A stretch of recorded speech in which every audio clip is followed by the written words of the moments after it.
think it's somewhat ironic that there are so many problems in this state and so many issues that the government could be legislating for in order to fix. And one of the areas that is probably not that bad in an international context, the very low level of repossessions that we have, is something that you've decided to frantically try and deal with and address. And of course you're doing it at the behest of the Troika. I think it's ironic as well that that action is taking place simultaneously with the same demands from the same Troika insisting on the introduction of a home tax. A tax on what is, in many instances, a liability for many people struggling, for the hundreds of thousands of citizens who are in mortgage arrears and great personal and emotional distress, not to mind economic hardship. And you know, you'd have to really ask, where are you going with this, and talk about great timing, because you're introducing this at the same time as we had reports last night that what we can face in the future is continuing austerity, the prospect of further tax hikes and public sector cuts of $3 billion next year, followed by another $2 billion the following year. And yet, at the same time, the Stability Programme update revealed that in actual fact, the government will have a primary surplus of about €1 billion in 2014.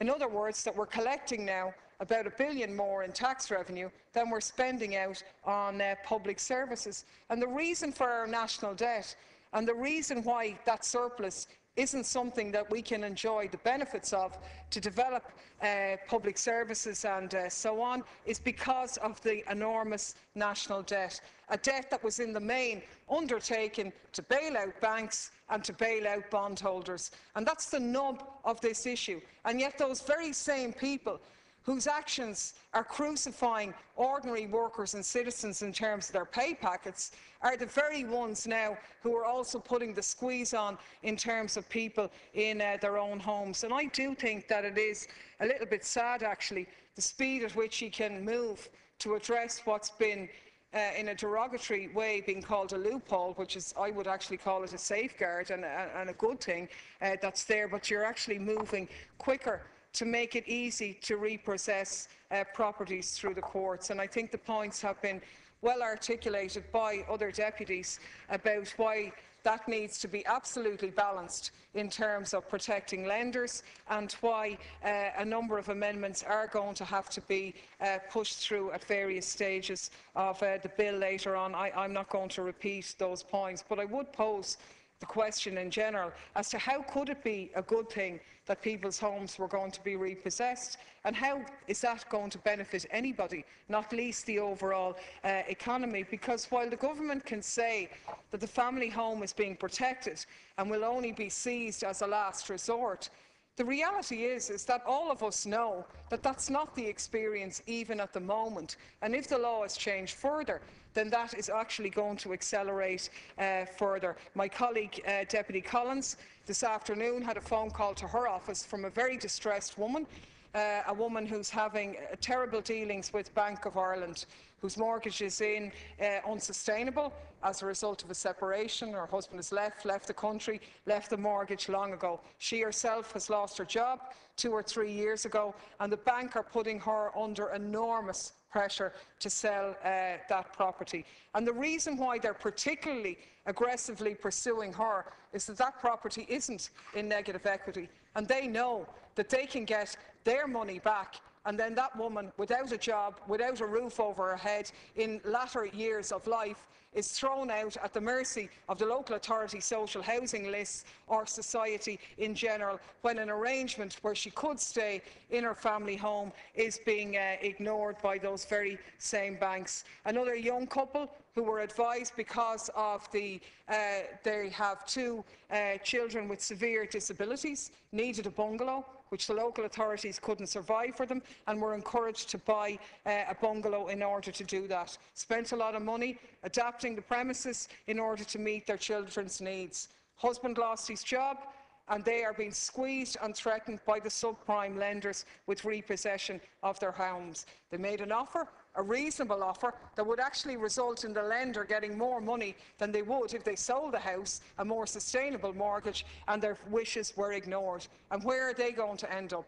Back on the social housing list that couldn't accommodate them in the first place. It makes absolutely no sense whatsoever. And as Deputy Wallace said, the only solution to this issue really is that the banks would engage in some form of a write-down of mortgages, where the value of the properties is written down to equate their more reasonable value now. We know that the subprime lenders in particular are not operating. They've shut down. They just want to get out of the Irish market and realise as much cash as they can before they go. Making appeals to them to be reasonable, to be fair, to be nice to people who are struggling is not going to work. The only thing that will protect the family home really is legislation to enforce it. And I do think that it's somewhat sad that in actual fact the people whose homes are not in negative equity but who've lost their jobs, they actually are the ones who are most at the mercy of the banks. And all of the points that have been made